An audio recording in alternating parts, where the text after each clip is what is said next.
মতামত করেন, সেক্ষেত্রে বেস্ট অপিনিয়ন বা বেস্ট মতামত আপনার পক্ষ থেকে আসতে পারে। এই জন্য আজকে আয়োজন, এবং এই আয়োজনটা হওয়ার জন্য আমি বীরগঞ্জকে সিলেক্ট করার জন্য অনেক বড় একটা প্রজেক্ট, এই প্রজেক্টে পৌরসভাকে প্রজেক্টের মধ্যে নেওয়ার জন্য আমরা পরবর্তীতে সুফল পাবো। খুবই আন্তরিক, খুবই ডেডিকেটেড এবং অল করে প্রতিটা বিষয়ে।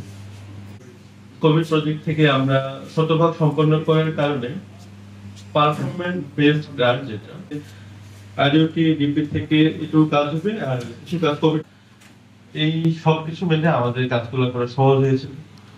তো আমাদের যে টিম আসছে তাদের মাধ্যমে আমি আপনাদের সামনে এসেছি, একটা টিমকে নিয়ে এসেছি। বলতে পারেন টিম তো আসি, আপনাদের এখানে তো দেখে অভ্যস্ত, এরকম 70 লক্ষ লোক আরো বেশি উপকৃত হবে। তার মানে এই আমি দেখেছি, হিসাব করে দেখেছি, নানান হিসাব করে দেখেছি। প্রজেক্ট যখন ডেভেলপ করেছিলাম আমি ছিলাম সেই সময়। আসল উদ্দেশ্য শেষ হবে, এই উদ্দেশ্যটা কি, কেন আমি এই ওয়ার্কশপ করতে যাচ্ছি? আপনাদের কাছ থেকে দিতে হবে, আপনার নাতিরা কেমন করে থাকবে, আপনার ছেলে মেয়েরা কেমন করে থাকবে, আপনাদের জন্য আমার চিন্তা নেই। নষ্ট করতে দেবো না আপনাকে। যে রাস্তা করবেন আপনারা, সেই রাস্তার পাশেই আপনার ড্রেন হতে হবে। একটা প্রকল্প ৬,০০০ কোটি টাকা, এর মধ্যে হচ্ছে টাকা অ্যামাউন্ট বা টাকা বা অর্থ যেটাই বলি না কেন আমরা, সেটা কিন্তু আপনাদের মাধ্যমেই খরচ হয় আর কি। মানে আপনাদের পরিকল্পনা 19টি কম্পোনেন্ট দিয়ে দিয়েছে, এর বাইরে আপনাদের চাওয়া থাকতে পারে, যদি থাকে আপনারা ওনারা সহযোগিতা করবেন।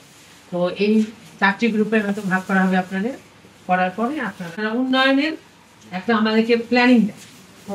হ্যাঁ, যাই হোক আর কি, আর আমি দীর্ঘায়িত করবো না। আমাকে জান এখন দেওয়া হয়েছে, আপনার আজকে আপনার গ্রুপে ভাগ হয়ে আপনার কাজ শুরু। থ্যাংক ইউ, ধন্যবাদ। আমরা আমাদের এই পক্ষ থেকে তাদের ওনাকে কি পরিমাণ স্ট্রাগল করতে হয় আপনারা তো নিজেরও জানেন, জেলা থেকে অল্প জেলা, আমাদের আসলে আমরা এত জায়গায় কিন্তু স্ট্রাগল করতে হয়, খুবই ইনস্ট্রুমেন্টের জোর ছিল দিকে থাকতে পারে। বা আমি যেহেতু আর আমি তো আগে অনুরোধ করেছি আপনারা আমাদেরকে সহযোগিতা করুন, আর এই শুভকামনা করছি যে আপনারা আমাদেরকে হেল্প করবেন। এবং